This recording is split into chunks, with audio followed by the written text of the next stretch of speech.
Nafikiri tunaendelea. Waheshimiwa Senator Agnes.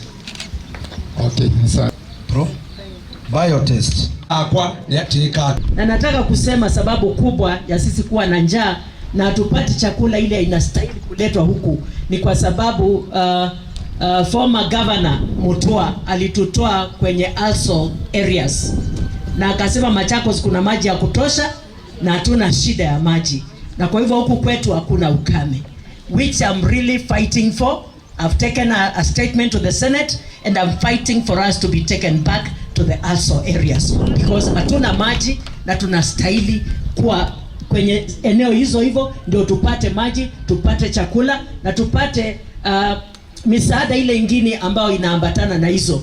Si maombi yangu tukae tukipewa molio, ni maombi yetu Mungu atupe mvua ya kutosha, tulime tupate chakula cha kutosha. And so I'm requesting his president William Samoei Ruto, when he's considering other areas which are also areas, to consider Machakos County, Kitui and Makueni.